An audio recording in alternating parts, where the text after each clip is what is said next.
আজ থেকে 500 বছর আগে দ্বীপের কোনো অস্তিত্ব পৃথিবীতে ছিল না। আজকে দ্বীপের ইতিহাস আপনাদেরকে শোনাই দিয়ে যাই। শুধু ওয়াজ করলে হবে না, আল্লাহর কুদরত আপনাদেরকে জানাই দিয়ে যাই। 1000 বছর আগে এই উপমহাদেশে একটা ভূমিকম্প হয়েছিল, বিরাট বড় ভূমিকম্প হয়েছিল। আল্লাহু আকবার। তখন তো বিল্ডিং সিল্ডিং এত কিছু ছিল না, যার কারণে মানুষ ভূমিকম্প বুঝতে পারে না। ও যুবকেরা শুনে যাও, আমার মা বোনেরা ঘরের ভিতর থেকে শুনে যাবেন। আমি সহজ সরল ভাষায় সাবলীল ভাষায় বলার চেষ্টা করতেছি। ঘুমিয়ে থাকবেন, ঘুম থেকে উঠে আর কিছুই দেখতে পারবেন না। আল্লাহু আকবার। 400 বছর পরে পৃথিবীতে এই উপমহাদেশে আর একটা ভূমিকম্প হলো। অর্থাৎ আজ থেকে 400 বছর আগে একটা ভূমিকম্প হলো।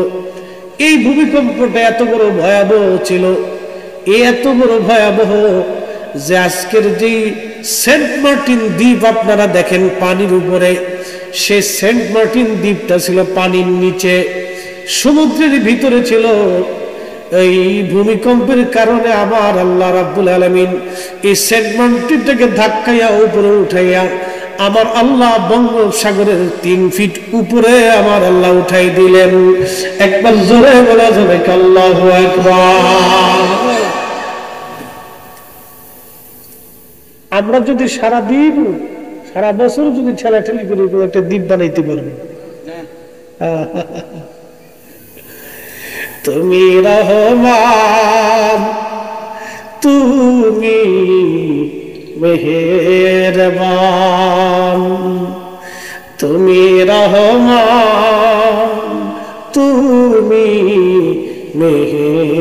মেহেরবান। অন্ধ গাহে না শুধু তোমারি গুণগান, অন্ধ গাহে না শুধু তোমারি গুণগান, বুঝে বুঝে না তবু শান। তুমি রহমান, তুমি মেহেরবান, তুমি রহমান, তুমি মেহেরবান। 400 বছর আগে যে মালিক সেন্ট মার্টিন দ্বীপ থেকে পানির ভিতর থেকে উপরে উঠাই দিল,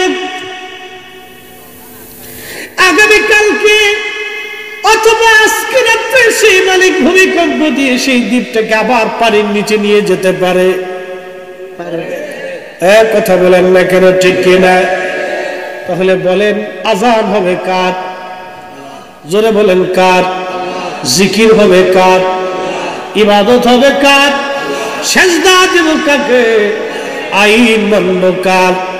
আল্লাহ যেটা হালাল করেছেন সেটা হালাল মেনে চলবেন, আল্লাহ যেটা হারাম করেছেন সেটা হারাম মেনে চলবেন, আল্লাহ যেটা বৈধ করেছেন সেটা বৈধ মানবেন। অন্যের 1 শতাংশ জমিন কখনো নিয়ে যাবেন না, 1 ইঞ্চি জমিন অন্যের কারো আপনি মেরে খাবেন না, 1টা টাকাও অন্যের কারো আপনি মেরে দেবেন না। মনে রাখেন, খালি ওয়াজ শুনে গেলে হবে না, বাড়ি পর্যন্ত নিতে হবে। 400 বছর আগে সেন্ট মার্টিনের জন্ম হলো বাংলার দেশে। কিন্তু জানেননি একটা বিপদ, আল্লাহ পাক এখনো বাংলার আকাশে মেঘে জোড়া দিয়ে রাখছে। ওই যে ভূমিকম্প হলো, বাংলাদেশের প্লেটের নিচে ফাটল সৃষ্টি হয়ে রয়েছে। বাংলাদেশের যে মাটির নিচে যে একটা প্লেট আছে, এই প্লেটটা ফেটে রয়েছে। ফাটা তো কোথার থেকে জানেন? সিলেট থেকে একেবারে ময়মনসিংহ, কিশোরগঞ্জ দিয়ে আপনার টাঙ্গাইল হয়ে গাজীপুর দিয়ে ঢাকা দিয়ে একটা ভূমিকম্প হবে বাংলাদেশে আজ অথবা কাল। ভূতত্ত্ববিদ বিজ্ঞানীদের গবেষণায় 100 বছর পরেও হতে পারে, 400 বছর পরেও হতে পারে, অথবা আজকে রাত্রিবেলাও হতে পারে। সেই ভূমিকম্পটা 9 স্কেলের ভূমিকম্প হবে বাংলাদেশে। 9 স্কেলের ভূমিকম্পে শুধু ওই অঞ্চল যাবে না, কুমিল্লা চট্টগ্রাম দিয়ে বিরাট বড় ধাক্কা লাগবে।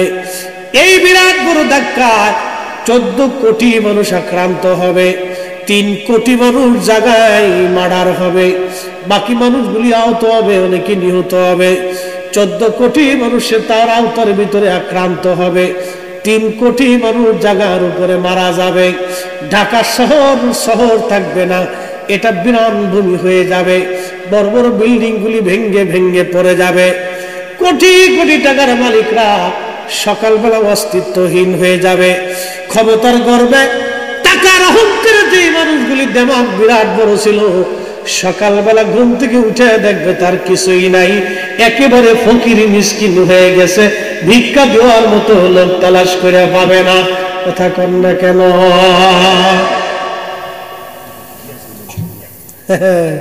বুঝছে তারপরে যাবে। ও আজকালই শুনলে হবে, বুঝে বাড়ি পর্যন্ত নিয়ে যেত। টাকার গরমে, ক্ষমতার গরমে, পয়সার গরমে মানুষকে আমরা অনেক সময় মানুষই মনে করি না, রিক্সাওয়ালারে রিক্সাওয়ালা মনে করি না। মনোযোগ দিবেন, মনে কষ্ট নেবেন না। যদি এই ওয়াজটা আমার শহরে করার দরকার ছিল, কিন্তু অনলাইনে লক্ষ লক্ষ মানুষ এই ওয়াজ আমার দেখবে। শহরে অনেক মানুষ রিক্সাওয়ালারে মানুষ মনে করে না, ওই অটোওয়ালারে মানুষ মনে করে না, যে বেটা শ্রমিক তারে মানুষ মনে করে না। শহরের ধনী ব্যক্তির বাড়ি যারা কামলা দেয়, ওই ধনী ব্যক্তিরা গরিবদেরকে মানুষই মনে করে না। আপনি জানেন না, শহরের বহু নারীরা কাজের মেয়ে ছোট ছোট বাচ্চাদেরকে অত্যাচার করে, কি পরিমাণে মারে পিটায়। এটা যদি আপনি দেখতেন, জীবনে কোনোদিন আপনার সন্তানটাকে কাজের বুয়া বানাইতেন না।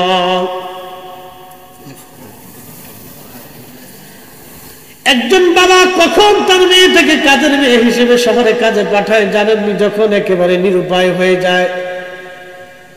নিরুপায় হয়ে যায়। খুব মনোযোগ দিয়ে কথাগুলি শুনবেন।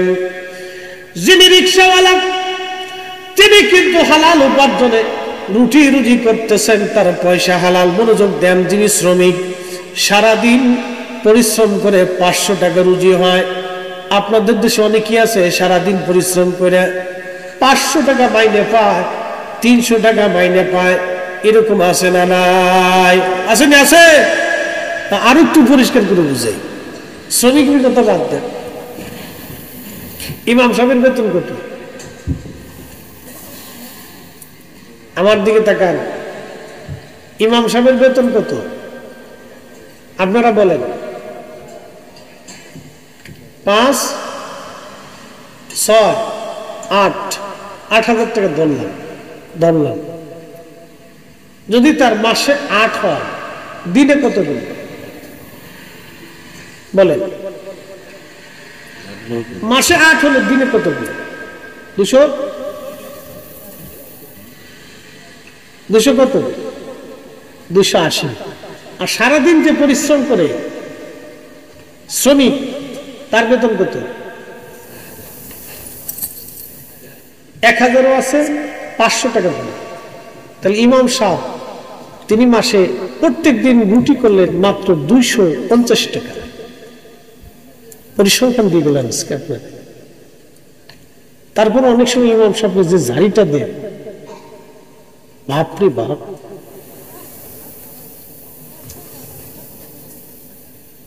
আপনারা ভাবেন যে ইমাম সাহেবের জুব্বা খুব চকচক করে, মানে কোটি কোটি টাকার মালিক না?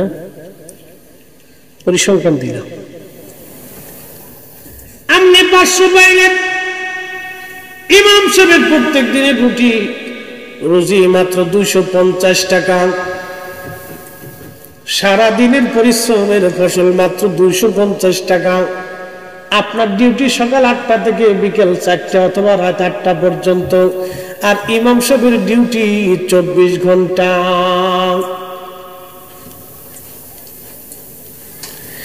এরপর মাসে 50 টাকা 100 টাকা গ্রামের মানুষ দিতে চায় না।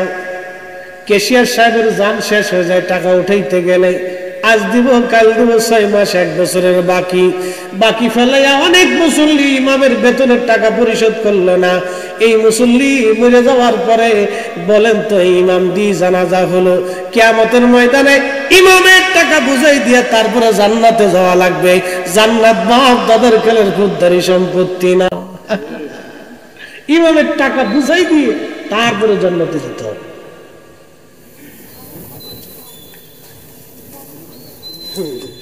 পরিসংখ্যান আপনাকে বুঝিয়ে দিলাম।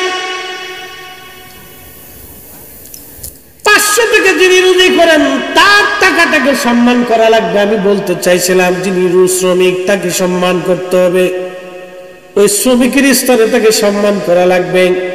আমি 1000 কোটি টাকার মালিক হতে পারি, শ্রমিক যদি না হতো তাহলে আমার বিল্ডিং কে বানাই দিত? কাজের লোক যদি না হতো আমার কাপড় চুপড় গুলি কে পরিষ্কার করে দিত? আমাকে সাহায্য করত। এই জন্য যার যার অবস্থানে তাকে তাকে সম্মান করা লাগবে। কারো কাজকে ছোট করে দেখা যাবে না, কারো কাজকে ছোট করে দেখা যাবে না। যিনি ব্যবসা করেন তাকে ছোট করে দেখা যাবে না।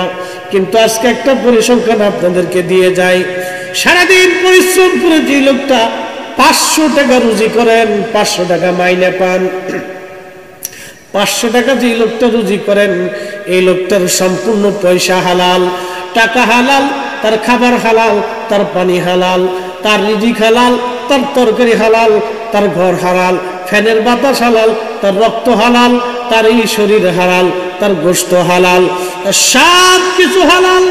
কিন্তু ঘুষের টাকা দিয়ে টেবিলের উপরে কলমের কাগজ দিয়ে খুশা দিয়ে মেরে দিয়ে যে লোকটা টেবিলের নিচ দিয়ে টাকা নিয়ে 500 কোটি টাকা রুজি করলো, ওর সব কিছুই হারাম। ও 1000 বারো হজ করলে একটা হজ আদায় হবে না।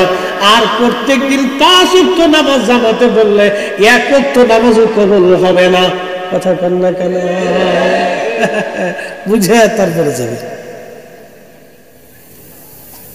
ঠিক জোরে বলেন আলহামদুলিল্লাহ, আরো জোরে। আলহামদুলিল্লাহ বলাইলেন কেন?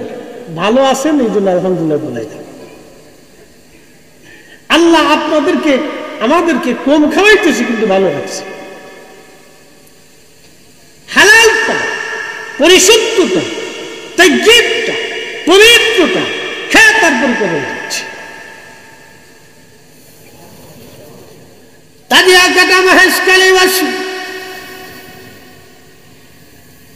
পৃথিবী অল্প সময়ের জন্য বলছিলাম সমুদ্র উজ্জ্বলিত হবে, সারা পৃথিবী ধ্বংস হয়ে যাবে সেই দিন। আল্লাহু আকবার। 1991 বিরাট বড় তুফান আপনারা দেখেছেন, বিরান হয়ে গেল বহু মানুষ। আবারও তুফান যে কোনো সময় আসতে পারে, যে কোনো মুহূর্তেই হতে পারে, বলাটা মুশকিল। কিন্তু 1450 বছর আগে আমার আল্লাহ বললেন বা ইদাল কুবুর বুশিরাত, আমি আল্লাহ রাব্বুল আলামিন হাসরের মাঠ কায়েম করব। কবর থেকে মানুষগুলি উঠে উঠে উঠে উঠে আমি আল্লাহর দরবারের দিকে দৌড়াইতে থাকবে। আলিমাত নাফসুম মা কদ্দামাত ওয়া আখারাত। আল্লাহর কোরআন বলতেছে সেই দিন মানুষ জানবে সে আগে কি পাঠাইলো, কি নামাজ পাঠাইছে, কি রোজা পাঠাইছে, কি হক পাঠাইলো, কি হালাল পাঠাইলো, কি জিন্দেগি পাঠাইলো।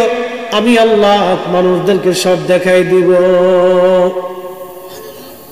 সব সেদিন আল্লাহ দেখাই দিবে।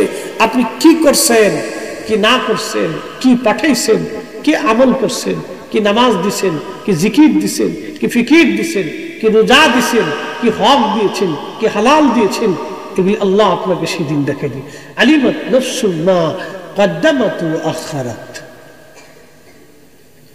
এরপর আল্লাহ আবার স্পষ্টভাবে আমাদেরকে বলতেছে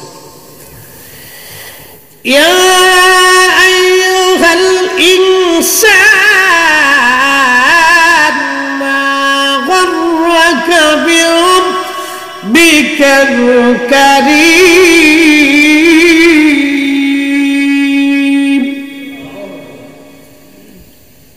হে মানব জাতি, কিসে তোমাকে আল্লাহ থেকে জুদা করে দিল বলো? কে কে তোমাকে আল্লাহ থেকে জুদা করে দিলে বলো? কে তোমাকে আল্লাহ থেকে জুদা করে দিল বলো? আল্লাযী খালাকাকা ফাসাওয়াকা ফাআদালাক। আমার দিকে তাকান। অনেক মানুষের প্যারালাইসিস রোগ হয়, হাত আছে কিন্তু শক্তি নাই। কথা কোন ঠিক কি না? হাত আছে শক্তি নেই, পা আছে শক্তি, শরীর আছে শক্তি নেই। প্যারালাইসিস রোগ। বলেন তো, প্যারালাইসিস রোগ যদি হয়ে যায়, সেনাপ্রধান হলে কি হবে? দাম নাই। বাংলাদেশের সবচেয়ে বড় ডাক্তার হলে কি হবে? দাম নাই। রাষ্ট্রপতি, প্রধানমন্ত্রী, ডিসিএসপি যাই বলেন না কেন, বলে কোনো দাম নাই। প্যারালাইসিস হয়ে গেছে, তার জীবনটা শেষ, বরবাদ, কিচ্ছু নেই। এই জন্য সব ক্ষমতার মালিক যিনি, তিনি আল্লাহ। তিনি বলতেছেন আল্লাযী, যিনি খালাকাকা, সৃষ্টি করেছেন তোমাকে, ফাসাওয়াকা ফাআদালাক, সুবিন্যস্ত করেছেন। যিনি তোমাকে সৃষ্টি করেছেন, সুবিন্যস্ত করেছেন তিনি, সুঠাম করেছেন তিনি। আল্লাহ আল্লাহ আল্লাহ আল্লাহ, যিনি সুঠাম করেছেন, সুবিন্যস্ত করেছেন তিনি, তিনি সব আমাদের জন্য করলেন। এই জন্য সব ক্ষমতা আমার মালিক, আমার আল্লাহ তার নিজের কাছে রাখলেন। এই যে প্যারালাইসিস, পক্ষঘাত যদি রোগে একবার আক্রান্ত হন, পৃথিবীর কোনো ওষুধ আবিষ্কার হয় নাই, এই রোগ আপনাকে পরিপূর্ণ ভালো করে দিবে। কোন ওষুধ? ব্রেন স্ট্রোক করলেন একবার, পৃথিবীর আর কোনো ওষুধ নেই আপনাকে পরিপূর্ণ সুস্থ করে দিবে। হার্ট স্ট্রোক করলেন একবার, পৃথিবীর আর কোনো ওষুধ নেই আপনাকে সুস্থ করে দিবে। ডায়াবেটিস হয়ে গেলে একবার, পৃথিবীতে আর কোনো ওষুধ নেই আপনাকে সুস্থ করে দিবে। এইডস হয়ে গেলে একবার, পৃথিবীতে আর কোনো ওষুধ নেই আপনাকে সুস্থ করে দেবে। শেষ। তাহলে বলেন, সব ক্ষমতার মালিক কি? তাহলে জিকির হবে কার? আইন মানব কার? আল্লাহ যেটা হালাল করেছেন সেটা হালাল, যেটা হারাম করেছেন সেটা হারাম। কি কথা কন নাকি? ঠিক কিনা? মানবেন তো? কালকে থেকে নামাজ হবে তো ইনশাল্লাহ? জোরে বলেন না ইনশাল্লাহ? ইনশাল্লাহ জোরে বলেন, জোরে। নামাজ হবে? হবে। মিলাদুন নবীর মাহফিল হবে নি? হবে। দুরুদ সালাম হবে, দোয়া মুনাজাত হবে, এগুলি চালাবে। মহেশখালীবাসী পৃথিবী বিখ্যাত একজন উনি, তার নাম আল্লামা ইমাম শরফুদ্দিন আল বুসুরি রাহমাতুল্লাহ আলাইহি। বর্তমান মিশর, এই মিশরের রাজধানীর নাম কায়রো। কায়রো থেকে সমুদ্র উপকূলীয় একটা এলাকার নাম আছে আলেকজান্দ্রিয়া। আমাদের যেমন কক্সবাজার অথবা চট্টগ্রাম পোর্ট, ওই মিশরের সমুদ্র উপকূলীয় এলাকার বন্দর নগরীর নাম হলো আলেকজান্দ্রিয়া। এই বন্দর নগরীতে একটা অলির বর্গা আছে, তার নাম আল্লামা ইমাম শরফুদ্দিন বুসুরি। এই আলেকজান্দ্রিয়াতে বুসুর নামক একটা এলাকা আছে। যেমন ওই যে আপনার চট্টগ্রাম বন্দর নগরী বলা হয় চট্টগ্রামটাকে, যদিও বন্দর নগরী বলা হয়। এই চট্টগ্রামের ভিতরে অনেক জায়গা আছে, হামজার বাগ আছে, 16 শহর আছে, বিভিন্ন এলাকার নাম আছে। ঠিক ওই রকম বুসর শহরে ঘুমিয়ে আছেন আল্লামা ইমাম শরফুদ্দিন আল বুসুরি রাহমাতুল্লাহ আলাইহি। তিনি ওনার বিশ্ববিখ্যাত কিতাবের নাম কাসিদায়ে বরদা। ঘুমিয়েছে? মুসল্লিরা ঘুমানো যাবে না, ঠান্ডা বাতাস বইতেছে, মাহফিলে বসলে খোদার রহমত আসে। অনেকে দেখবেন ওষুধ খেলে ঘুম হয় না, আবার মাহফিলে বইলে ঘুমায় যায়। মসজিদে গেলে ঘুম আসে আর ঘুম আসে, কারণ মসজিদ খোদার রহমতের জায়গা। ঠিক কিনা? মাহফিল আসলে একটু জিম টিম আসবি, ধাক্কা মেরে দিত, আর মারামারি করেন না, বিপদ। আমরা ধৈর্য কর, অনেক ধৈর্য কর, ধৈর্য শক্তি কমে গেছে। ইমাম শরফুদ্দিন আল বুসরি তিনি বলতেছেন, আমি প্যারালাইসিস পক্ষঘাত রোগে আক্রান্ত হলাম, এক সাইড আমার পড়ে গেল। আল্লাহর ওলি বলেন, ঘরের মধ্যে থাকি, ঘরের মধ্যে সব পায়খানা পেশাবগুলি ঘরের মধ্যে হতে লাগলো আমার। ইমাম বুসরি বলেন, দুনিয়ার মানুষটি ঘরের মধ্যে আমার পেশাব পায়খানা চলতে লাগলো। এইভাবে আমি চিন্তা করলাম, বসে থেকে লাভ কি? আমি আমার রসুলের শানে প্রশংসা গাথা লেখি, নাতে রসুল লেখি, কবিতা আমি লেখি নবীর শানে। Kazi Nazrul under matric pass, আমার দেশের একটা ছেলে। ও বন্ধুরা রে, ভালো করে শুনে যান, আশিকে রসুল হওয়ার জন্য বিরাট বড় মুফতি হওয়া লাগে না, আশিকে রসুল হওয়ার জন্য বিরাট বড় ডক্টর ডিগ্রি লাগে না, আশিকে রসুল হওয়ার জন্য সুন্দর চেহারা লাগে না, আশিকে রসুল হওয়ার জন্য পয়সা হলা হওয়া লাগে না, আশিকে রসুল হওয়ার জন্য বংশ লাগে না। যার দিল নবীর জন্য কাঁদে তিনি আশিক হতে পারে। কি কথা বলেন, ঠিক কিনা? ইমাম শরফুদ্দিন বুসরি কবিতা লিখে নবীর শানে নাত লেখে। কাজী নজরুল আমার নবীর শানে নাত লিখতে লিখতে ৪৫০০ মতো লিখলেন। ত্রিভুবনের প্রিয় মুহাম্মদ এমন দুনিয়ায়, সাগর আকাশ বাতাস দেখবি যদি, আয় রে সাগর আকাশ বাতাস দেখবি যদি। ধুলির ধারা বেহেশত আজ জয় করিল দিল রে লাজ, আজকে খুশির ঢল নেমেছে ধূসর সাহারায়, রে সাগর আকাশ বাতাস দেখবি যদি, আয় রে সাগর আকাশ বাতাস দেখবি যদি। এইরকম নাতে রাসূল ইমাম বুসরি বসে বসে লেখে।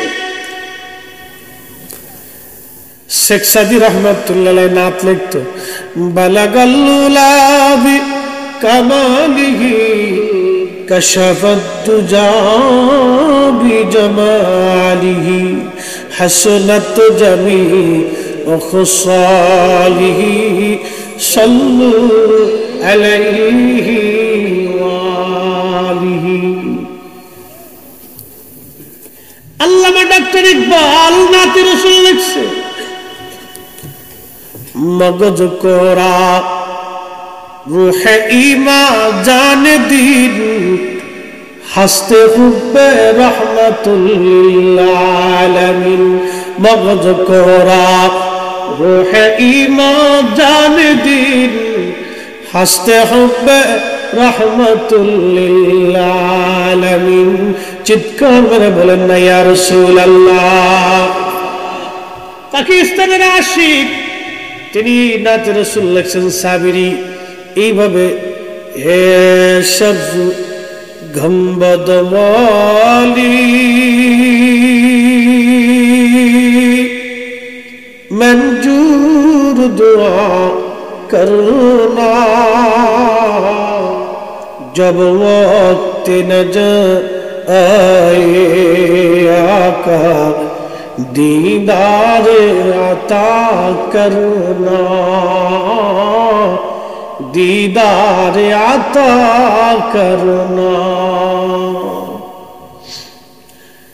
मैं कब्र अंधेरी में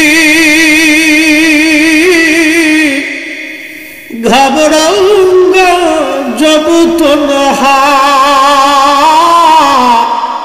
मैं कब्र अंधेरी रंगा जब तो रहा इमदाद मेरी करनी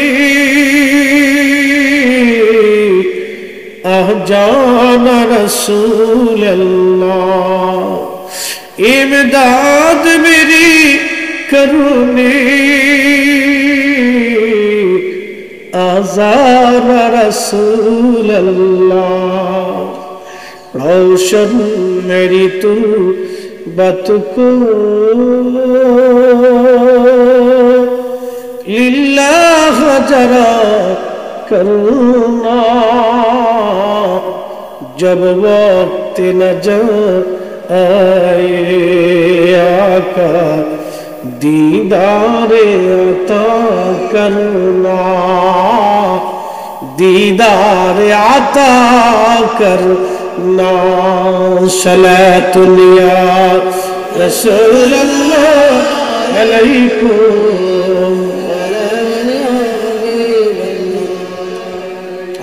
सलातुल्ला रसूल अल्लाह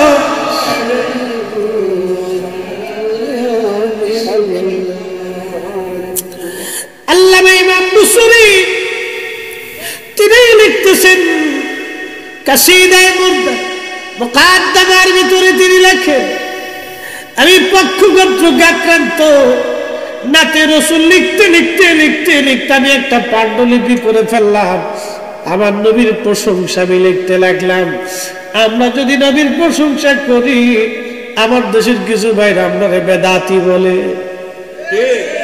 কথা কন না কেন জোরে বলেন এর বেদাতের ফতোয়ার গোষ্ঠী কি নেই বুঝেন নাই মনে হয় আমার ফরিদপুরের ভাষায় বললাম এর বেদাতের ফতোয়ার গোষ্ঠী কি লাই ওর বেদাতের ফতোয়ার গাট্টি মুখে নিয়ে ঘুমাই থাকুক ও ছাতা দেখার টাইম সুন্নিদের নাই কথা কন না কেন ঠিক কি না চলবে কষ্ট দিছে তার কাছে তোর দরকার নেই না থাকলে না কুল্লু খালাস তার মানে বোঝা গেছে রাত 12টার সময় সুন্নিরা তাবারকের লোভে বসে থাকে না এরা নবীর লোভে বসা কথা কন না কেন রাসূলের ইশকে বসে রয়েছে ওরা যারা বলে আমরা সিন্নির পাগল তাদের বোঝা উচিত আমরা সিন্নির পাগল না রাত 12টায় কোনো মুসলমান সিন্নির লোভে এইভাবে বসে থাকে না আমরা অরিজিনালি আসলে রাসূলের প্রেমের পাগল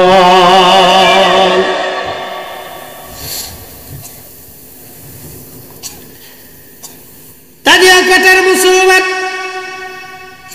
শরফুদ্দিন বুসরি বললেন আমি একদিন রাত্রিবেলা ঘুমানো স্বপ্নের ঘরে দেখি রে রাহমাতুল লিল আলামিন আমার নবী তাশরীফ আনছে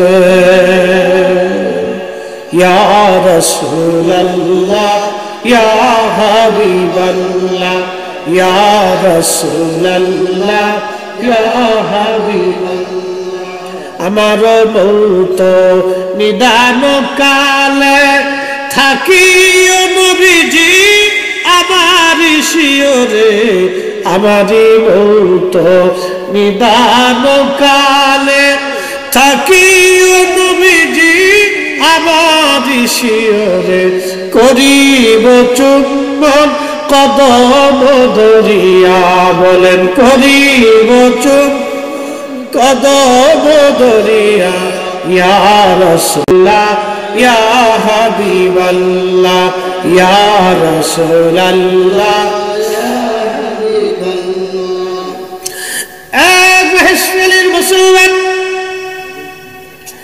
শরফুদ্দিন বুসরি দিকে বলে দুনিয়ার মানুষ স্বপ্ন দেখলাম রাহমাতুল লিল আলামিন নবীজি তাশরীফ গ্রহণ করেছেন আমি অসুস্থ আমার বিছানায় শিওরে আল্লাহর নবী বসে গেল আমি বসতে পারলাম না উঠতে পারলাম না দাঁড়াইতে পারলাম না আমি অক্ষম অসুস্থ ছিলাম শুয়ে এসে বললাম ইয়া রাসূলুল্লাহি নালাকের ঘরে রহমতের নবী তাশরীফ আনছে হুজুর আমি বড় অসহায় আল্লাহর হাবিব আমার শিওরে বিছানার পাশে প্রিয় নবীজি তশরিফ গ্রহণ করলেন। আমাকে ডাক দিয়ে বললেন, এই শরফুদ্দিন বুসুরি, তুমি কি লেখো?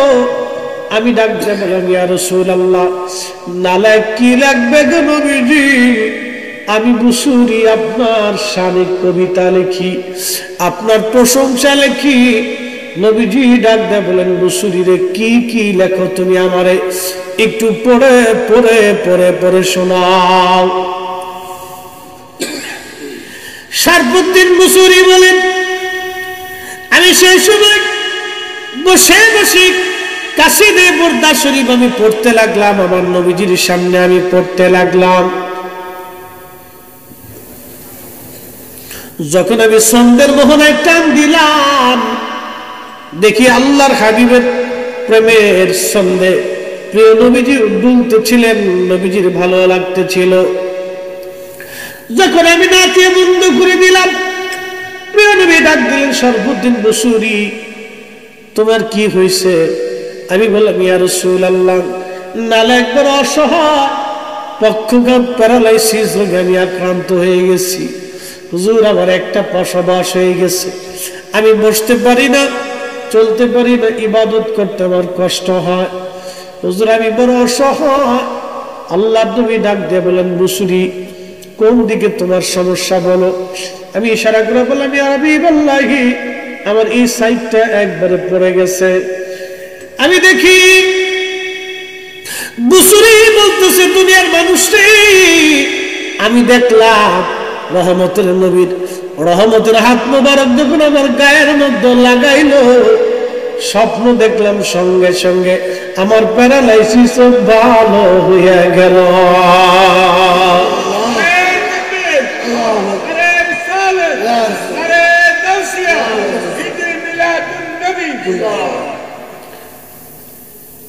এ সবজ গম্বদ वाले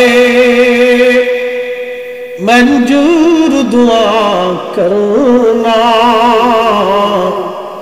जब वक्त नजर आए आका दीदार अता करना।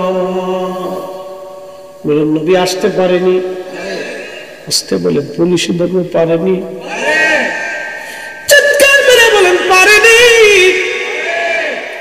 যদি আমার নবী আসেনি, জীবন আমাদের ধন্য।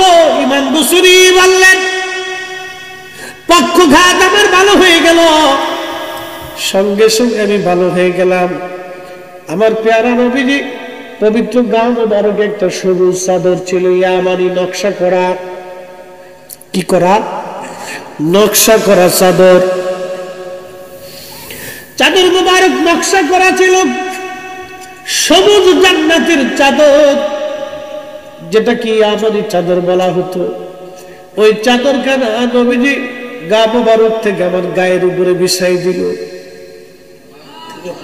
শরফুদ্দিন বুসরি বললেন, দুনিয়ার মানুষ, আমার ঘুম ভেঙে দেওয়ার পরে দেখলাম পুরা ঘর আল্লাহর জান্নাতের ঘ্রাণ। এতই সুন্দর জীবনে কোনোদিনই ঘ্রাণ আমি শুনি, দেখি নাই, শ্রবণ করি নাই। এই ঘ্রাণ আমার নাকে কোনোদিন লাগে নাই। আমি ঘুম থেকে উঠে দেখলাম আমার প্যারালাইসিস রোগ ভালো হয়ে গেছে।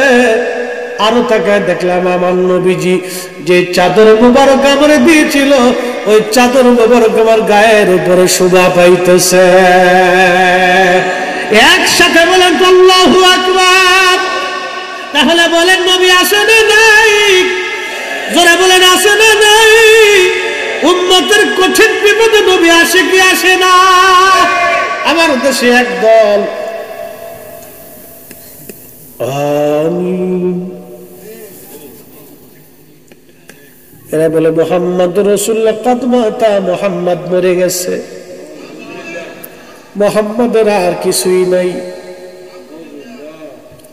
আস্তে আমার রসুলের মহান চরিত্র নিয়ে, মহান সম্মান নিয়ে যারা ছোট করে দেখবে, তো আমার স্বাস্থ্য ভাই আর ফুফাতো ভাই, মামাতার খালাতর যেটা তো আত্মীয় শালার সুনন্দি, ও দেখার টাইম আমাদের। জোরে কন্যা কেন? मैं कब्र अंधेरी में घबराऊंगा जब तन्हा में, कब्र अंधेरी में घबराऊंगा जब तन्हा, इमदाद मेरी करने जान रसूल अल्लाह, इमदाद मेरी करने जान रसूल अल्लाह, रोशन मेरी तुर्बत को लिल्लाह जरा करना, जब वक्त नजर आए आका दीदार अता करना, दीदार अता करना। सलात या रसूल अल्लाह अलैकुम,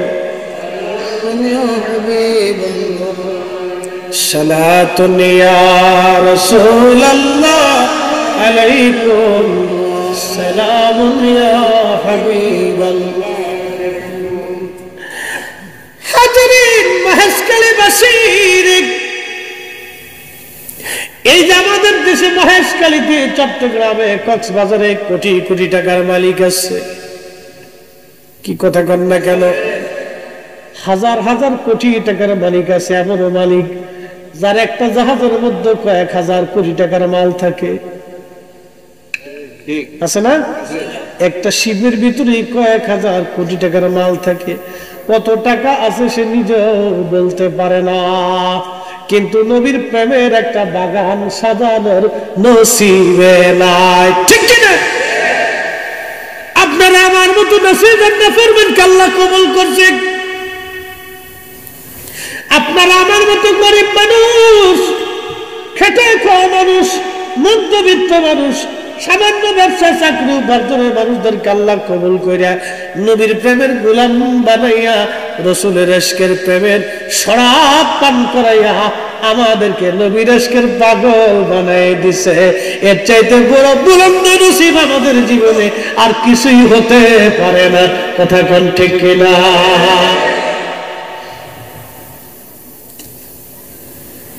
কারবালার ময়দানে সৈন্য ছিল 22,000 ইয়াজিদের। প্রধান সেনাপতি যিনি, বলবো প্রধান সেনাপতি যিনি, তার নাম সেনাপতি আমর বিন সাদ। পরিচয়টা দিয়ে যায় তার, কত বড় ছিলেন দেখেন। তার বাবার নাম ছিল সাদ বিন আবি ওয়াক্কাস রাদিয়াল্লাহু আনহু।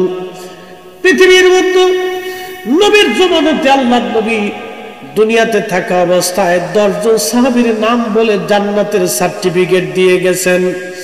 একজনের নাম আবু বকর ফিল জান্নাতি, ওমর ফিল জান্নাতি, ওসমান ফিল জান্নাতি, আলী ফিল জান্নাতি, তালহা ফিল জান্নাতি, জুবাইর ফিল জান্নাতি, সাদ বিন আবি ওয়াক্কাস ফিল জান্নাতি।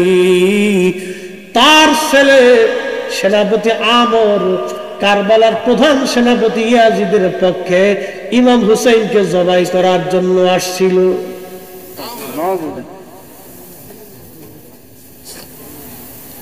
এই জন্য রসুলের পক্ষে থাকা নসিব লাগে। কি লাগে?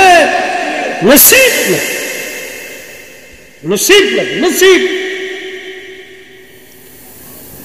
সাদ বিন আবি ওয়াক্কাস ফিল জান্নাতি, সাইদ ইবনে জুবাইর ফিল জান্নাতি, আবু উবাইদা ইবনে জাররাহ ফিল জান্নাতি, আব্দুর রহমান ইবনে আউফ ফিল জান্নাতি।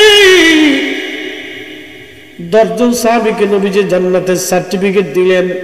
একজন সাহাবী সাদ বিন আবি ওয়াক্কাসের সন্তান, উনি ইন্তেকাল করেছিলেন। তার ছেলেটা আমর বিন সাদ টাকার ক্ষমতার জন্য আজকে আহলে বাইত রাসূলের বিরুদ্ধে 22,000 সৈন্যের কমান্ডার হইয়া দাঁড়ায় রয়েছে।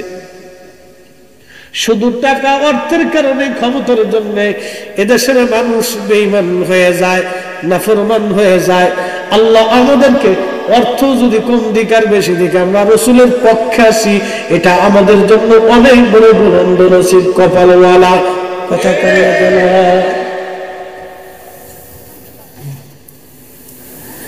হাজিরিন,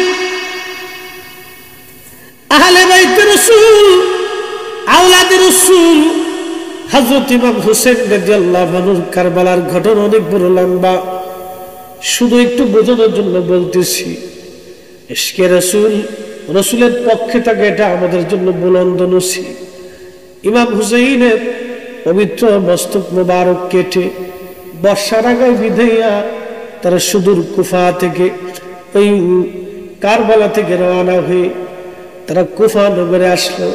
কুফার গভর্নর ছিল উবাইদুল্লাহ ইবনে জিয়াদ। ইবনে জিয়াদ ছিলেন উবাইদুল্লাহর বাবার নাম জিয়াদ। জিয়াদের বাবার কোনো পরিচয় খুঁজে পাওয়া যায় না। জিয়াদ যার সন্তান ছিল, তার জন্মটা ছিল অবৈধভাবে। এই জিয়াদের ছেলের নাম ছিল উবাইদুল্লাহ। রক্তের ভিতরে বিরাট বড় ভেজাল। মনে রাখবেন, আমার রসুলের সম্মান নিয়ে যারা ছোট করে দেখে, ছোট করে বলে, নবীর শানকে যারা ছোট করে বলে, ছোট করে দেখে, প্রত্যেকটার জন্মের ভিতরে ভেজাল আছে। কষ্ট হচ্ছে? একসাথে বলেন তো আল্লাহু আকবার। হাত উঁচা করে, হাত উঁচা করে বলে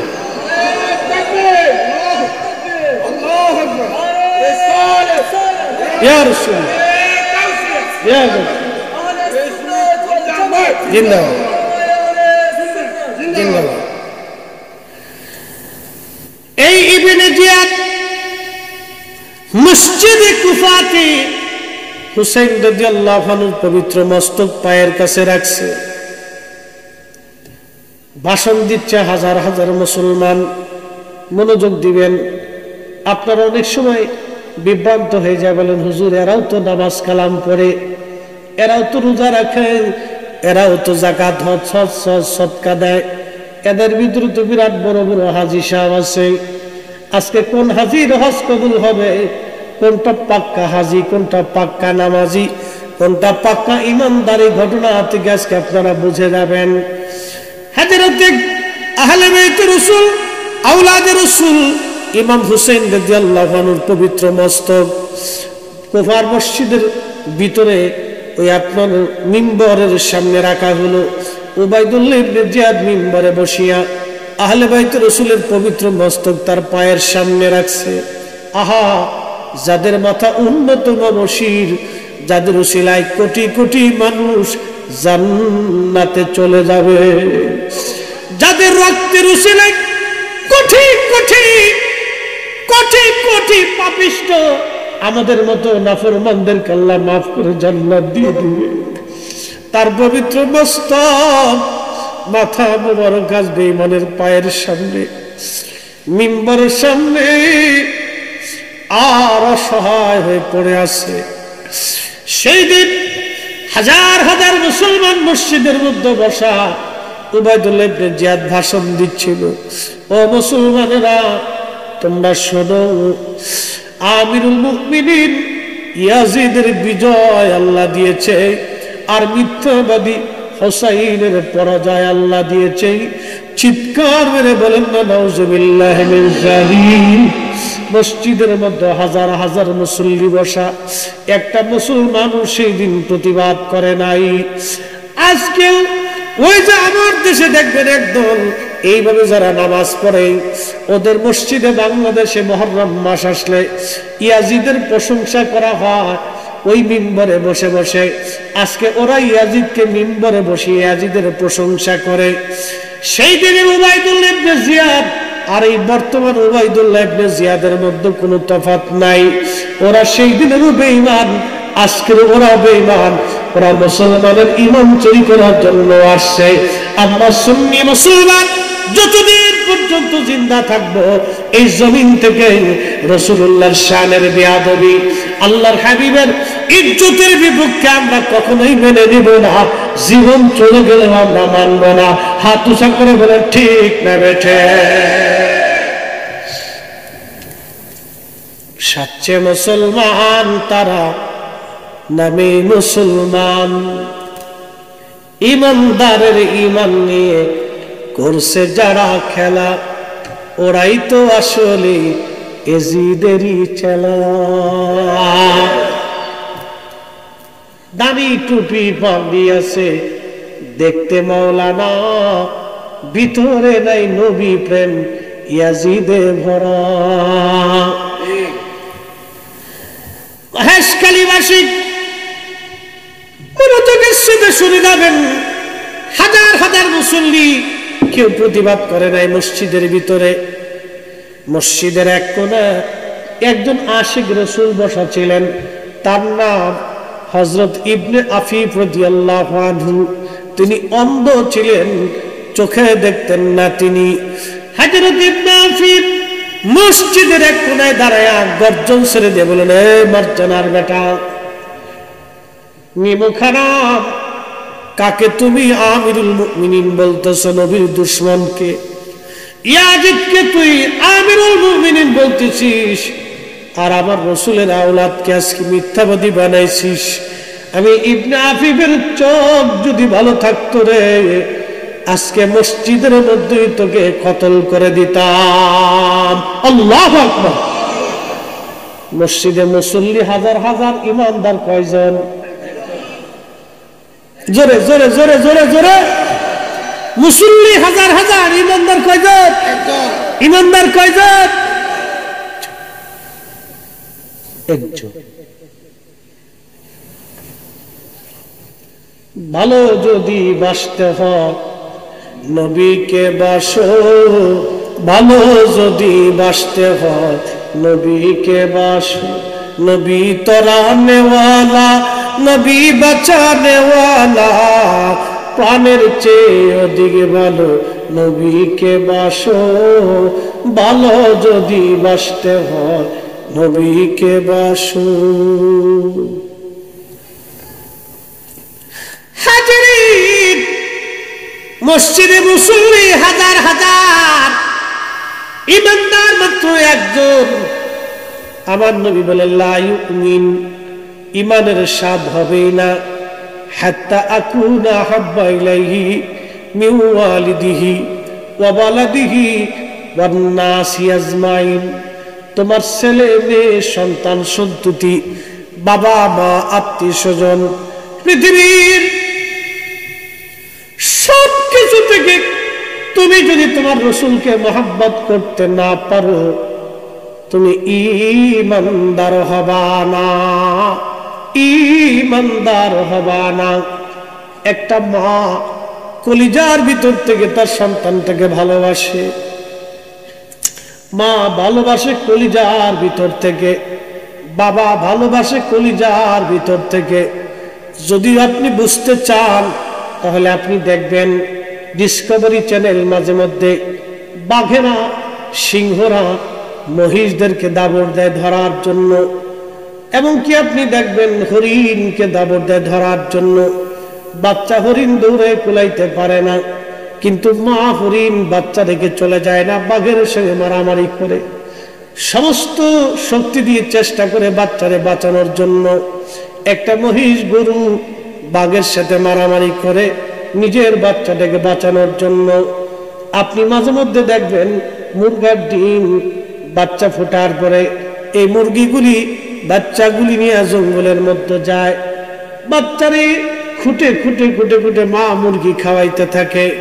আর ওই সময় কাক বা চিল আসে বাচ্চা নেওয়ার জন্যে, দেখবেন মুরগিটা তার বাচ্চারে বাঁচানোর জন্য চিল কাকের সঙ্গে মারামারি করে, অথবা বন্য প্রাণীর সাথে মারামারি করে। ওই মুরগাটা তার জীবন উপেক্ষা করে বাচ্চাটাকে বাঁচানোর জন্য মারামারি করে। এটার নাম মা, এটার নাম মা, এটার নাম মা।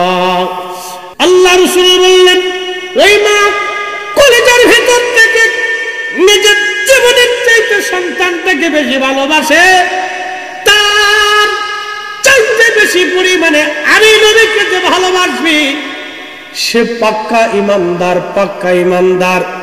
এই জন্য কুফার মসজিদে মুসল্লি ছিল হাজার হাজার, প্রতিবাদ করেছে একজন ইবনে আফিফ, তার মানে বোঝা গেল মুসলমান একজন।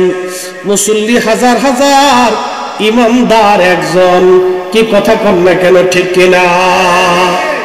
মুসল্লি হাজার হাজার, ইমানদার একজন একজন একজন।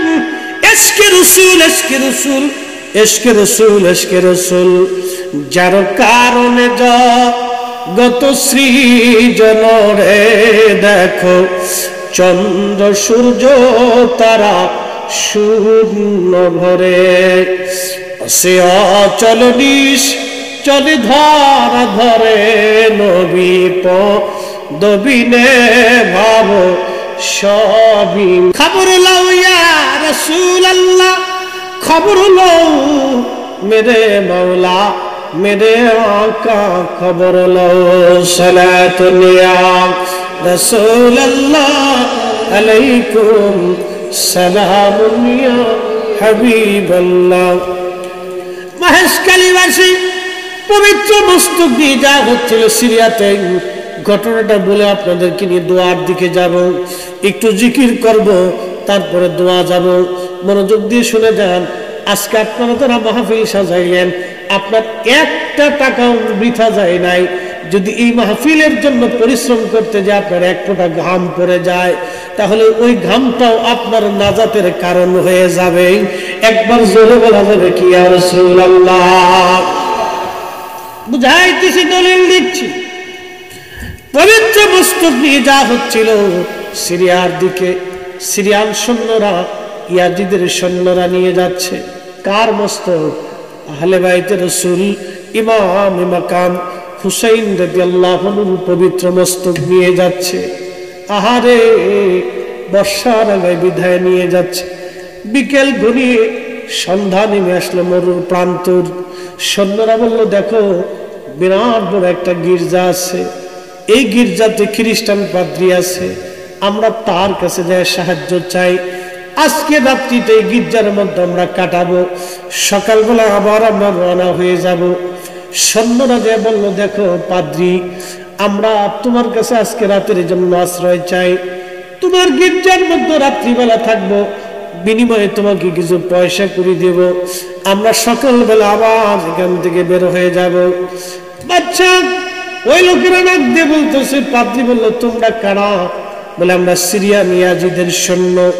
তখন পাদ্রী দেখতেছে বুরকা পরিহিত, পর্দার আবৃত কিছু নারীরা, অত্যধিক পরহেজগার, লাজুক, আর তারা অত্যন্ত পেরেশানি যুক্ত, চোখে কান্নার পানি। হযরতে আহলে বাইত রাসূল সম্পর্কে পাদ্রী ডাক দিয়ে বলল, লোকেরা, এই মহিলাগুলি কানা, এইভাবে পর্দা করে তারা বুরকা আবৃত হয়ে তারা এইভাবে চোখে পানি নিয়ে বসে আছে, কারণ কি? মলিন চেহারা, ক্ষুধার্ত আর তৃষ্ণার্ত মনে হচ্ছে। এরা কারা? সিরিয়ান সৈন্যরা বলল, এরা আহলে বাইত রাসূল, নবীর বংশধর, নবীর পরিবারের মেয়েরা। যায়নাব উম্মে কুলসুম সহ আর অন্যান্যরা। তখন এই পাদ্রী ডাক দিয়ে বলল, আহা, বর্ষার আগে বিদায় রাখছে এই নুরানি চেহারার, সুন্দর সুন্দর চেহারার এই পবিত্র মস্তক কার? এই মাথা কার? বলবানি। তখন ওই সিরিয়ান সৈন্যরা বলল, তুমি তাকে চেনো নাই, উনি আমাদের আওলাদের রাসূল ইমাম হুসাইন রাদিয়াল্লাহু আনহু। পাদ্রী চোখের পানি ছেড়ে দিয়ে বললেন, তোরা কত বড় নাফরমান, এই মাথা তোরা কেন কেটেছ?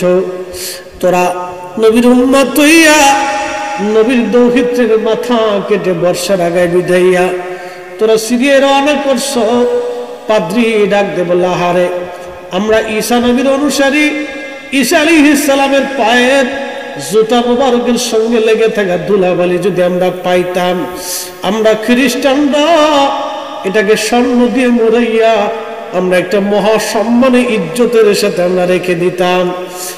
আর তোরা জিন্দা রাসূলের আহলে বাইত পাওয়ার পরেও মাথা কেটে নিয়ে তাদেরকে অপমান করে বর্ষার আগে বিদায় আনন্দ করো। তোরা কি করে মুসলমান হবি? আহা, তোরা কি করে মানুষ হবি? আমি নবী না মানিলাম, কি যে ভুল করিলাম, আমি নবী না মানিলাম, কি যে ভুল করিলাম, ভস্মে ঢালিলাম ঘি। মানুষ হইয়া ভবেতে আসিয়া মানুষের করিলাম কি মানুষ হইয়া ভবেতে আসিয়া মানুষের করিলাম কি কষ্ট হইতেছে আপনাদের একসাথে যারা বলেন আল্লাহু আকবার রাত পুনে একটার দিকে চলে যাচ্ছি তারপরে আপনাদের দুর্বলতা সেনার থেকে বোঝা যায় সুন্নিরা সিন্নির পাগল না সুন্নিরা রাসূলের প্রেমের পাগল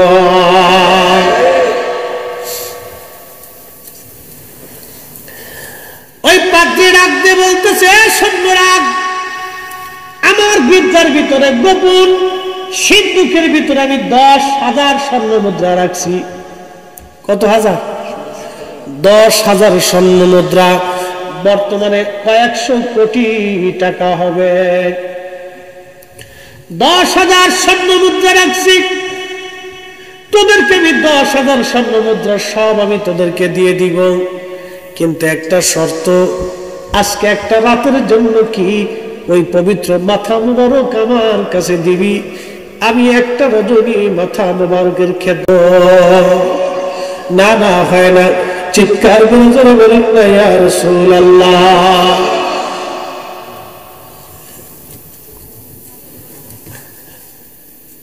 ঠিক তখনই পাত্রী ডাক দেব ওই নারীদেরকে আমাকে দেবা আজকে রাতের জন্য যদি আমি খ্রিস্টান তারা রাসূলের পরিবারের ওই সম্মানিত ব্যক্তিদের আজকে একটা রাতের জন্য আমি বিশ্রাম এবং খাবার দাবারের ব্যবস্থা করে দিব ওরা চিন্তা করলে 10,000 স্বর্ণ মুদ্রা পাবো সারা জীবন পরিশ্রম করে যা সম্ভব না আজকে পাইলাম ওরা চিনল টাকা কিন্তু রাসূল ওরা চিনে নাই কথা কম না কেন নবী পাইতে হলে বুলন্দ নসিব লাগে আল্লাহ আমাদের মতো হতভাগাদেরকে আমার রাসূলের গোলাম হওয়ার নবীর পক্ষে দেখার মতো তৌফিক আল্লাহ আমাদেরকে দিয়েছেন এর থেকে বুলন্দ নসিব জীবনে কিছুই হতে পারে না ঠিক কি না এর থেকে বুলন্দ নসিব আমাদের জীবনে আর কিছু হতে মনে রাখবে ওরা রাজি হয়ে গেল অন্ধের মহিলাদেরকে দায়িত্ব দিয়ে দিলেন পাদ্রী হযরতে আহলে বাইত রাসূলদেরকে ভিতরে নিয়ে যাওয়া হলো পবিত্র বস্ত্র তিনি হাতে করে নিয়ে গেলেন একটা স্বর্ণের প্লেটের মধ্যে তিনি বসাইলেন নিজের রুমের মধ্যে বিছানার উপরে বসাইয়া নিজে মাটির উপরে বসলেন ফ্লোরে বসলেন নিজে সম্মানের সাথে নিচে বসলেন আল্লাহু আকবার আল্লাহর ইমাম হুসাইনের পবিত্র মাথা মোবারক সামনে নিয়ে সম্মানের আসনে নিচে বসলেন নিচে বসিয়া পানি এনে পবিত্র মাথা মোবারকের মধ্যে পানি দিয়ে ঢেলে ঢেলে চুল দাড়িগুলি ধুলাবালি রক্তগুলি ছিল এইগুলি ধুয়ে দিয়ে পরিষ্কার করতে লাগলেন ঠিক এমন সময় পাদ্রী দেখলেন পবিত্র মাথা মোবারক থেকে একটা নূর মধ্য আকাশ পর্যন্ত চলে গেল সুবহানাল্লাহ কে আসতে না না হয় না রাসূল বলেন ইয়া রাসূলুল্লাহ পবিত্র নূর মুবারক মাথা মুবারক থেকে মধ্য আকাশ পর্যন্ত চলে গেল ওই নূরের রাস্তার ভিতরে তাকিয়ে অনেক আশ্চর্য দৃশ্যগুলি দেখতে লাগলেন পাদ্রী আর পাদ্রীর কলিজা খুলে গেল কলবের দরজা খুলে গেল তিনি তিনার পবিত্র জবান থেকে পড়তে লাগলেন লা ইলাহা ইল্লাল্লাহু মুহাম্মাদুর রাসূলুল্লাহ সাল্লাল্লাহু আলাইহি ওয়াসাল্লাম একটু জিকির করে লা ইলাহা জোরে জোরে লা ইলাহা লা ইলাহা লা ইলাহা হাসবি রব্বি জাল্লাল্লাহ মা ফি কলবি গায় আহা নূর মুহাম্মদ বলি নূর মুহাম্মদ পড়ি লা ইলাহা ইল্লাল্লাহ লা ইলাহা জোরে লা ইলাহা জবান খুলে আল্লাহ আল্লাহ আল্লাহ আল্লাহ একসাথে আল্লাহ আল্লাহ আল্লাহ আল্লাহ আল্লাহ আল্লাহ আল্লাহ আল্লাহ আল্লাহ আল্লাহ আল্লাহ আল্লাহ আল্লাহ আল্লাহ আল্লাহ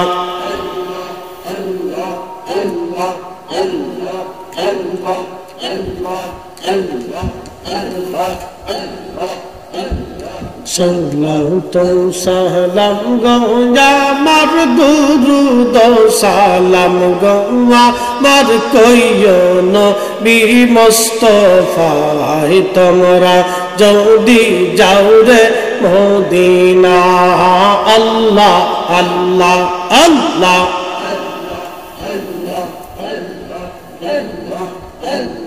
সালাত সালাম গো আমার দুরুদ সালাম গো আমার কইও নবী মুস্তাফায় তোমরা যদি যাও রে মদিনা আল্লাহ আল্লাহ আল্লাহ আল্লাহ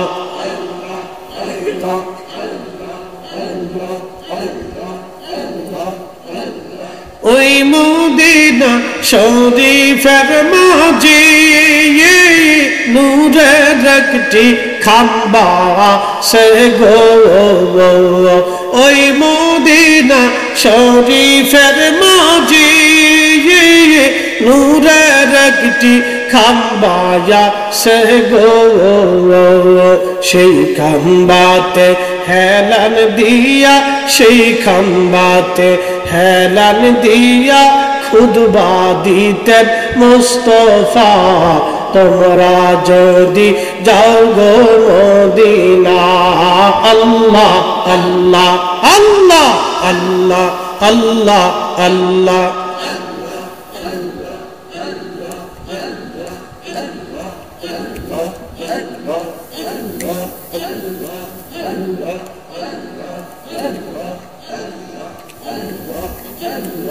ওই মদিনা শরীফের মাঝে নূরের একটি রওজা যাচ্ছে গো সেই রওজাতে ঘুমিয়ে আসেন সেই রওজাতে ঘুমিয়ে আসেন দিনের নবী মুস্তাফায় তোমরা যদি যাও রে মদিনা আল্লাহ আল্লাহ আল্লাহ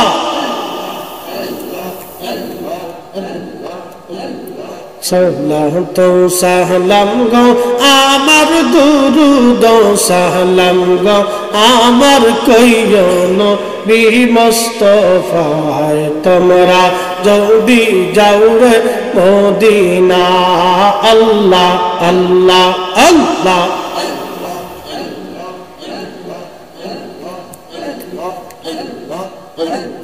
হাজিদের যাত্রা কায়ালি পয়সা থাকি পথের দ্বারে গো হাজিদের যাত্রা কায়ালি পয়সা থাকি পথের ধারে গো আমার সালাম পৌঁছাই দিও আমার সালাম পৌঁছাই দিও ওই না সোনার মদিনা তোমরা যদি যাও গো মদিনা আল্লাহ আল্লাহ আল্লাহ আল্লাহ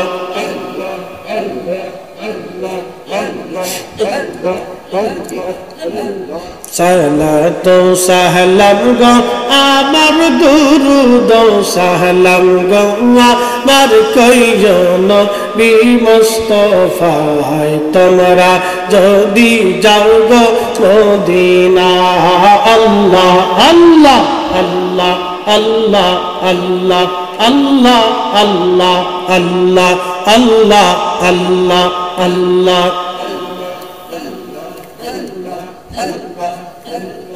لا ইলাহা ইল্লাল্লাহ মুহাম্মাদুর রাসূলুল্লাহ সাল্লাল্লাহু আলাইহি ওয়াসাল্লাম। বেঈমানরা টাকা নিয়ে তারা চলে গেল, তারা দুনিয়া পাইল কিন্তু আখিরাত পাইল না। আর পাদ্রী খ্রিস্টান হওয়ার পরেও আমার রাসূলের ইশকে আখিরাত পরাই করিয়া জান্নাতের উচ্চ মাকাম নিয়া ঈমান নিয়ে আহলে বাইতে রাসূলের সঙ্গে কিয়ামতের ময়দানে হাসর নাসর হয়ে জান্নাতে চলে যাবে। একবার জোরে বলা যাবে কি মারহাবা।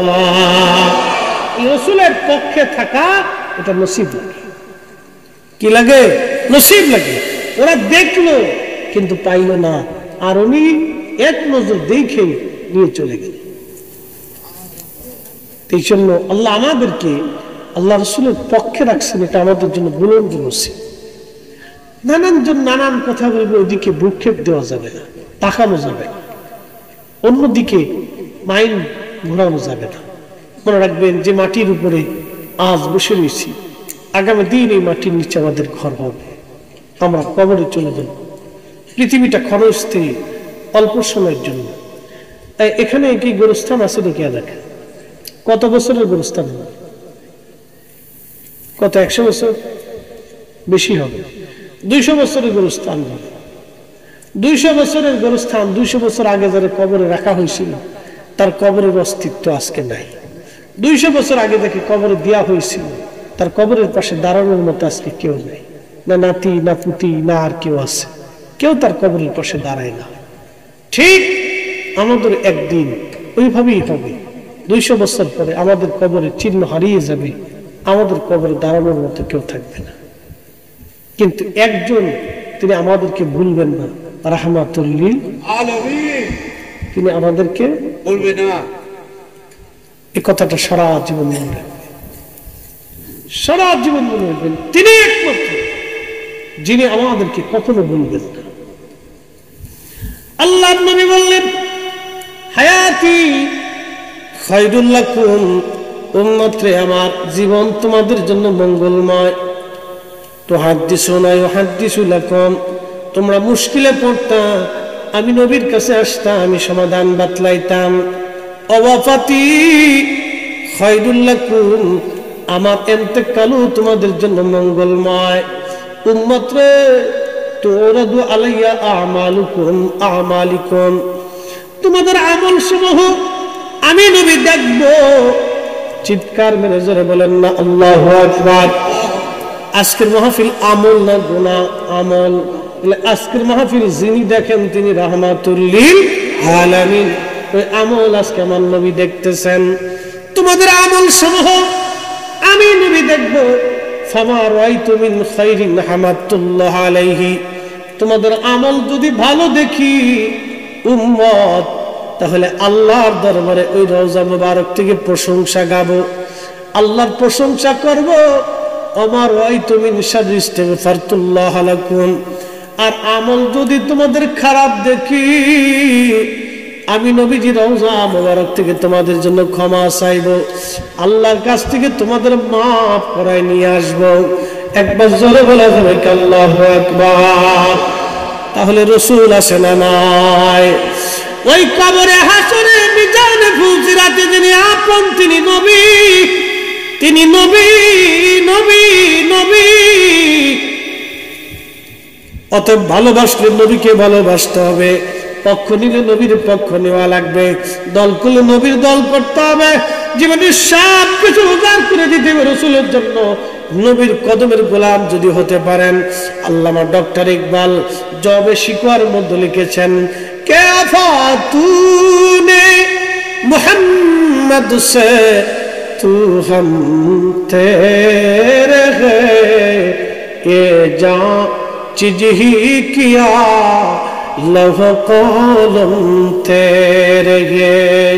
কাজী নজরুল বাংলা ভাষায় তিনি শব্দটাকে সুন্দর করে মিলাইলেন, আল্লাহকে যে পাইতে চায় হযরতকে ভালোবেসে, আল্লাহকে যে পাইতে চায় হযরতকে ভালোবেসে আরশ কুরসি লৌহ কলম না চাহিতে পেয়েছে সে সালাত নেয়া রাসূলুল্লাহ আলাইকুম সালামুন ইয়া হাবিবাল্লাহ আলাইকুম সালাতুন ইয়া রাসূলুল্লাহ আলাইকুম সালামুন ইয়া হাবিবাল্লাহ আলাইকুম।